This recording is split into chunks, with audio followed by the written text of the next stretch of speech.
Olá pessoal, tudo bem? Bem-vindos a mais um novo vídeo. Eu me chamo Soderlan de Castro. E o que falar hoje do dólar?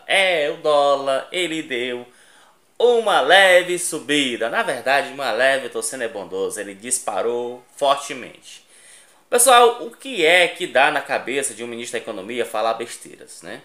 Veja bem, essa palavra aí, né, AI-5, tá muito enfatizada nesse governo. E todo mundo sabe que a AI-5 é perca de garantias de direitos, né? Fechamento de Congresso, do Judiciário, perca de habeas corpus, manifestações. Cara, tanta coisa ruim que só o nome você já evitaria de falar quanto mais vê ela ativa. A prova é tão grande que foi só Paulo Guedes falar no AI-5 que aconteceu o quê? O dólar disparou, teve a sua maior alta recorde desde a criação do Plano Real e a danada da bolsa caiu. Mas se bolsa subir ou cair, não influi muito, porque isso não mede a questão econômica em si do país, porque é mercado especulatório. Nos últimos anos apareceu muitos economistas, né? Economistas de Facebook que não tem graduação nem na área de administração nem na área da economia, que sempre fica querendo dar, né, trela ao governo, dar crédito, sendo que nós aqui na área, né, de contábeis, né? Esqueci dos rapazes aí das ciências contábeis também.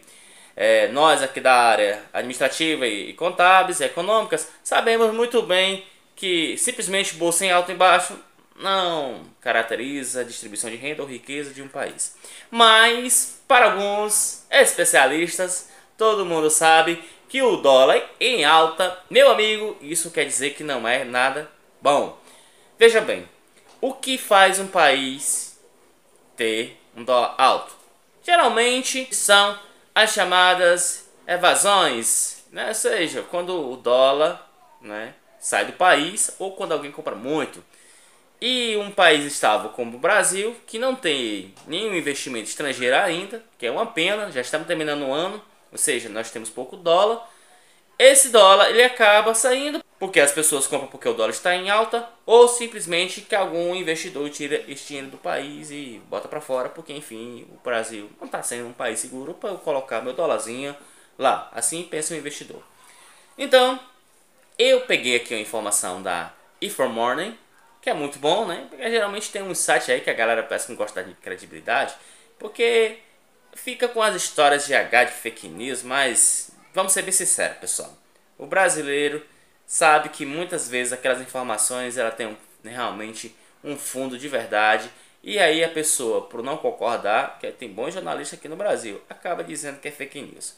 Então, vamos falar da E4Morning, que vem dizendo assim: o dólar fecha na máxima histórica e Bovespa cai mais de 1% após as falas de Paulo Guedes. Paulo Guedes, o senhor anda meio gaga, né? Vamos lá, né? Venhamos e convenhamos. Meu amigo, tanta coisa para você falar, safadeza no pé de ouvido aí de alguém por aí, tu vai falar sobre AI-5, que é pro negócio bagunçar? Vamos lá. Mercado fecha em baixa, impacta pelas declarações do ministro da Economia. Olha lá, a Ibovespa caiu forte nesta terça-feira, pressionada pela queda de bancos, que segue fragilizado pelas notícias de que o governo irá taxar dividendos. Também levou a temperatura do ambiente político a fala do ministro da Economia Paulo Guedes, evocando o bendito da AI-5. O que foi prontamente repudiado pelos presidentes do Supremo Tribunal Federal, o José Dias Toffoli, e da Câmara dos Deputados Rodrigo Maia. Já o dólar fechou na máxima histórica, embora tenha reduzido os ganhos em relação à máxima do pregão. O Banco Central fez duas intervenções no câmbio, vendendo dólares à vista pela manhã, com uma taxa de corte de R$ 4,23 e à tarde por R$ 4,2.320 e à tarde por R$ 4,2.390. O lote mínimo foi de US$ 1 milhão. Meu amigo, se o Banco Central não intervém nessa bagaça, o filho da mãe tinha chegado perto da casa de 5 mil. Geralmente o Banco Central faz isso. Pá, joga lá um lote de dinheiro, né, dólar, por exemplo, para poder frear a alta do dólar. Se não fazer isso, ele dispara. Ainda bem que nós temos umas reservas, ainda bem que certamente o Banco Central ele consegue equilibrar essa jogada, né, do dólar na sua flutuação, mas isso não garante que o dólar irá baixar enquanto não entrar investimentos estrangeiros para o país. Bom, a moeda terminou no dia em alta de 0,59%, né, a R$ 4,23. Né? O dólar futuro, vencimento em dezembro, registrava um ganho de 0,7%, que fechava aí com R$ 4,24. Hoje, o comportamento da divisa também refletiu no discurso de Guedes, que disse ontem que é natural o câmbio estar mais elevado. Não, não é natural, Paulo Guedes. Pelo amor de Deus. Esses caras daí, o cara é economista. Não é natural. Não é, jamais foi. Na verdade, nós temos um dólar aí muito próximo à casa dos 4,50 agora. Então, isso não é natural. Natural se ele tivesse lá com os 3,80 e tivesse dado essa subida para os 4,5, 4,15. De certa forma, transitava naquilo que era aparentemente normal para dentro do mercado brasileiro. Mas quando você tem um dólar que ele ultrapassou aquela barreira dos 4,15 e agora chega aos 4,20 e hoje chegou perto dos 4,30, porque ele teve um período lá que ele estava 4,27, isso já não é para ser considerado normal. Porque para explodir depois da casa dos 4,50 chegar aos 5 é muito fácil. Entendeu? É complicado. Tem que se administrar.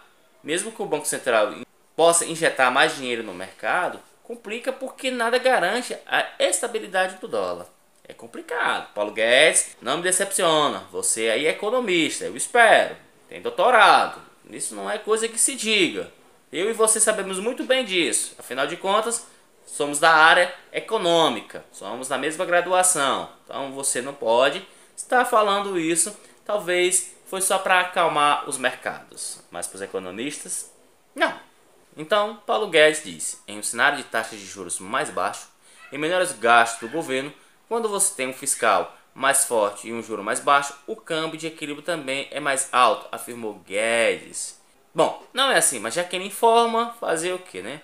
Já o Ibovespa terminou o pregão baixa de 1,26%, em torno dos 107 mil pontos, né? O volume financeiro negociado de 26 bilhões 675 milhões. O índice descolou-se do interior que repercutiu as informações do Ministério do Comércio da China de que o país atingiu um consenso com os Estados Unidos para pontos sensíveis cerca do acordo comercial. Bom, pessoal, esse acordo comercial que provavelmente os Estados Unidos e a China possam realmente firmar, talvez mais o Trump fez isso impressionado com o possível processo de impeachment que está sofrendo, faz a gente ter, digamos, essa perca aí da bolsa, porque afinal de contas os dois gigantes acabam entrando em consenso e aparentemente o mercado brasileiro acaba se tornando segundo plano, já que ambos, né, tanto a China quanto os Estados Unidos têm interesse pelos seus mercados, né? Um tem interesse pelo mercado do outro, que isso é legal, não é ruim, mas quando isso acontece de forma oposta, aí os mercados mundiais, que depende realmente dos dois, acaba passando por situações delicadas. Então, meus amigos, segundo um analista de uma grande corretora que não quis se identificar, não faz bem ao mercado essa radicalização constante da política. Essa fala aí 5 gera volatilidade porque não era um território em que ele precisava entrar, afirma. Um dos pontos que mais preocupa os investidores é a briga com Rodrigo Maia, grande fiador das reformas econômicas como a tributária e administrativa. Maia respondeu, Guedes dizendo que não dá mais para usar a palavra 5 como se fosse bom dia, boa tarde. Não podemos sinalizar à sociedade que estamos estimulando uma batalha campal. Dá a impressão às vezes que os dois campos ficam estimulando que as manifestações venham pelas ruas, não que seja um movimento natural, disse o parlamentar. Então, como vocês viram, realmente a fala de Paulo Guedes resultou em um desastre aí, né? Questão do dólar aumentou, o governo ainda não está 100%, não há uma economia forte, nós não temos grandes investimentos estrangeiros para dentro do país, então a variação do dólar subindo fica complicado, principalmente agora que nós temos aí a carne que teve uma subida, né, já que estamos exportando mais. O consumo dos brasileiros em questão do ovo aumentou, não sei nem porquê, talvez a galera está deixando de comprar mais carne para comprar ovo, mas foi dado. E outras, né, coisas no Brasil que vem alterando devido aos reajustes econômicos, e tudo aquilo que é sensível ao dólar também dispara, como é o caso do combustível. Você compra aí combustível? Claro, você compra combustível. O filho da mãe está atrelado ao dólar. Então, se o dólar sobe, adivinha quem que sobe lá nas bombas? A danada da gasolina e o diesel. Bom, pessoal, no mais eu me despeço por aqui. Isso aqui era só a informação que precisava dar da falha errada e equívoca de Paulo Guedes sobre o AI-5. Vamos esquecer o AI-5 porque, como um sábio já disse, aquilo que não deu certo no passado não serve de base para o futuro. Valeu!